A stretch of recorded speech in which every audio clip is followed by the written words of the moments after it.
no hay poesía, son dos personas sentando, charlando, lo que sí no hay es límites, no hay filtros, no hay edición, que eso también está bien que lo sepa él, porque hay mucha gente que se queja, no, es que yo doy entrevistas y luego me editan. Sí, no, en este caso... Eso aquí no va a pasar. Y mira, de eso también te quiero hablar, porque tienes que ser sincero con los que estamos aquí. 100 y pico invitados, 100 y pico conversaciones. Venga, dime la verdad. Porcentaje, no te voy a pedir nombres. Porcentaje de conversaciones que a los 20 minutos hubieras dicho, ya estaría. Porque no te cae bien, porque, muy pocas, porque no te gusta lo que dice, porque te está pegando una chapa. Muy pocas. Tú ten en cuenta que la duración media, ya estamos hablando de 2 horitas. Claro, pero... No te pasas 2 horas con alguien que a los 20 minutos dices, yo no puedo más. A ver, hay algunas, sobre todo al inicio, hay alguna que se me hizo muy larga. Muy larga. Claro, no te voy a dar nombres, pero sí que hay... Yo diría que 3 o 4, ¿eh? No más. Porque ten en cuenta que está muy bien escogida la gente con la que hablo y yo sé más o menos con lo que me voy a encontrar. Sé lo que esa persona me puede decir. No sé qué actitud va a tener, pero sí sé qué aptitud tiene como conversador. Sé que tenemos cosas de qué hablar, que va a haber varios temas que podemos tocar y sé que es una persona que me va a dar juego. Realmente yo creo que el mérito del podcast es la selección de protagonistas. O sea... eso lo tengo clarísimo. Es muy fácil. Hay un refrán malsonante, pero como yo soy muy mal hablado, lo voy a decir, que dice eso de con buena picha bien se jode. Pues no os quedéis así en silencio, porque en mi cabeza algo está diciendo que salvajada acabas de soltar, claro, pues acaba de quedar la gente completamente callada. Que es muy fácil, claro, teniéndote a ti, por ejemplo, enfrente, tampoco tengo que ser el mejor entrevistador del mundo para tener una conversación interesante. Sí, tú eres la buena picha. Eres la buena picha. Esto no lo habían dicho nunca. Eres los mimbres del texto, bonito, no, porque hay un bonito.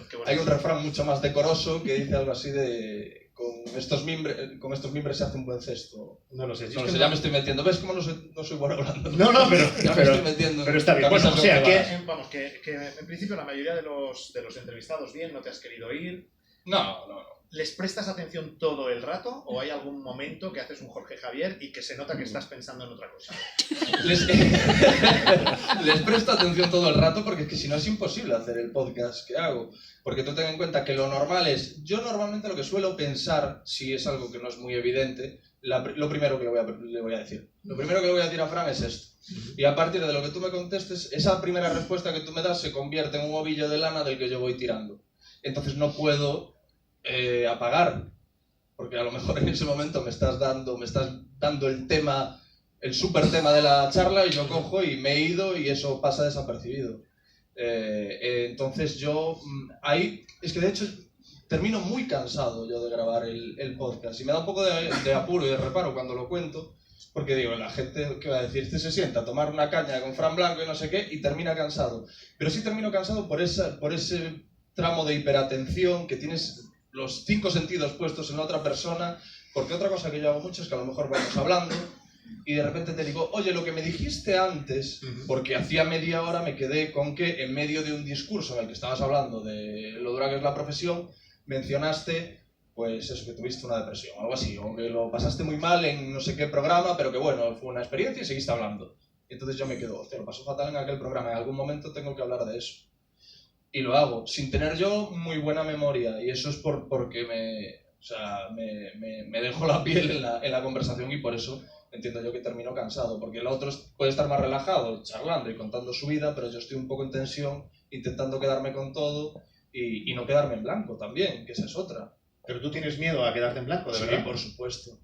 No tengo pinta yo de tener miedo a nada, ¿no? Esta tarde no da la sensación que eso Sí, está hombre, pasando. sí, por supuesto que tengo miedo a quedarme en blanco. Ahora, es que es más difícil quedarme en blanco ahora que en tu posición. Es mucho más difícil, yo te estoy hablando de mí. Y en el peor de los casos me invento. Bueno, es verdad, sí. Que hay mucha gente que lo hace. Sí. Así, pero... Sí. ¿De tus invitados has detectado que alguien se inventa cosas? Vamos a ver, mira. De mis invitados, tú ten en cuenta, entre mis invitados están Fernando Sánchez Dragó y Jorge, el cantante de Los Ilegales. Y Coto Matamoros. No te voy a decir que se hayan inventado todo, pero que hayan añadido literatura en sus respuestas, yo creo que un poco. Y a mí me encanta. A mí son invitados controvertidos, entre otras cosas, también porque hay oyentes que se quejan, también te digo, del de Coto o del de Jorge Ilegal. Hay oyentes que dicen, esto es lo peor que has hecho en tu vida, me borro del podcast, qué horror. Y hay los que dicen, esto es el mejor episodio y le has echado huevos porque esta es la gente que hay que escuchar, que los otros medios no sé qué. Bueno, todas esas historias.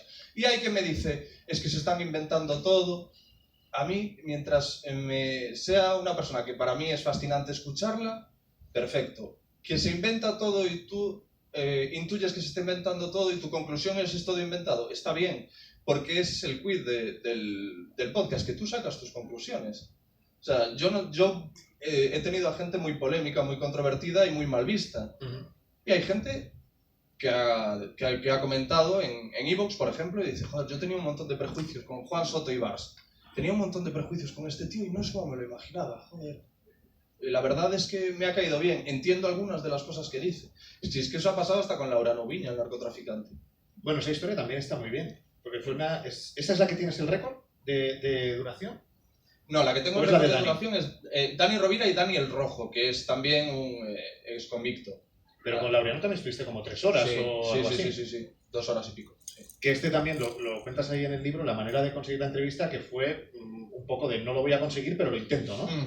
Claro, uno no se espera que vaya a conseguir fácilmente, y no fue fácil, una charla con este hombre, pero resulta que yo impartí un curso de comunicación con el que le llevaba la comunicación, cosa que yo no sabía. Y entonces tuve ahí un tira y afloja con él, que la verdad es que se portó muy bien, porque me dejó sentarme a hablar con Laureano antes de que él emitiese el documental que se hizo en D-Max sobre Laureano Ubiña, que creo que se llamaba Yo Narco, Yo Soy un Narco, tal. Y entonces, claro, al hacer eso, hombre, también supongo que él tendría en cuenta, tampoco va a escucharlo tanta gente. Pero al hacer eso, claro, te pones en la tesitura de que en tu documental se van a contar cosas que Laureano ya me contó a mí. O sea, que se llama Israel López, colabora con Ana Rosa y yo le estoy muy agradecido a este chico, la verdad. Pero y además con este personaje, aparte de la entrevista y todo lo que te cuenta, con este estuviste previamente comiendo. Con él y con su pareja. Comiendo. Eres un canalla, Fran. ¿Por qué? Porque me dijiste que no habías leído el libro. Eres un canallita porque sí que lo has leído y estoy gratamente sorprendido y te lo agradezco. Sí, estuve comiendo con él y me pareció un señor muy afable. O sea, en el trato conmigo yo no puedo decir... No tengo la imagen de ese señor de criminal, pero tengo dos preguntas. O sea, en el libro lo cuenta y ya lo veréis. Pero tengo dos preguntas sobre esa comida. ¿Quién pagó? Sí.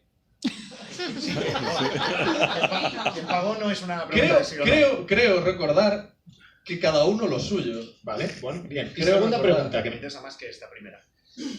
¿Te ofreció algo? No. ¿De qué? ¿De qué? De algo. ¿Comida?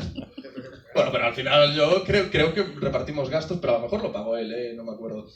Pero no te ofreció nada, ninguna sustancia ilegal, o sea, todo... No, por Dios, no lo hizo. Ojalá. Pero el tema es que... No necesitabas para esa entrevista. Hombre, no me habría venido mal. Pero el tema es que leí en un artículo que otro periodista había ido a comer con él y que al periodista le había dicho, bueno, vamos a compartir gastos y tal, porque estoy atravesando una época complicada y tal. Y que acto seguido sacó un rollito de pasta con una goma, como en los tiempos de Jesús Gil, que se sacaba un taco de pasta para pagar. Claro, pero es que para él eso es minucia. Ya. Pero se supone que ya no tiene el dinero que tenía. Nada de lo que tenía. Es lo que él te dijo, ¿no? A ver, lo que sí es cierto es que este señor, que eso es muy sorprendente, te lo puedes encontrar en mercadillos de pueblos, en Galicia, vendiendo su libro, en un tenderete. Que eso también lo cuento en el libro, que él me dijo de grabar allí, en uno de estos mercadillos. Y yo le dije, Laureano, creo que no va a poder ser, porque necesitamos silencio y tal. Y él me dijo, tranquilo, porque allí tengo yo un sitio muy resguardado y vamos a estar los dos con toda la privacidad del mundo y en silencio y no va a haber ningún problema y tal. Y entonces digo, claro, este señor a lo mejor tiene una caseta de estas cerrada que hay que entrar para comprar. Y una presentada en un armario. Claro, un machaca detrás.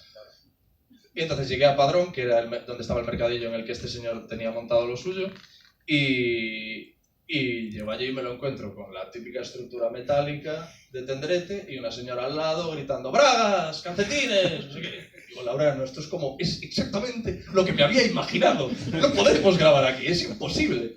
Así que no grabamos, claro. O sea, lo tuvimos que posponer. Y ya fue otro día en su restaurante de confianza, que estaba en Vilanova, nos cedieron el comedor. Por eso se escucha así, es un comedor muy amplio y la sonorización. La sonorización no era buena, la acústica no era buena.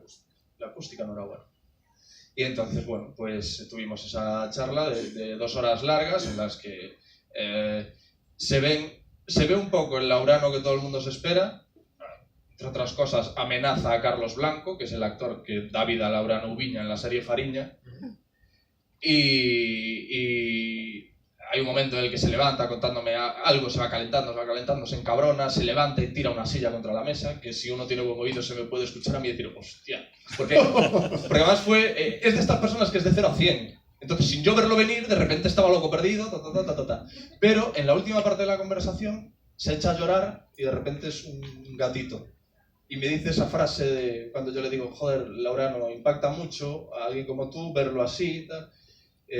Porque te hacía fuerte y ahora veo que eres humano y me dice algo así como yo soy frágil como una bombilla de 5 voltios que te vas y cuando vuelves se ha roto, una frase así extrañísima.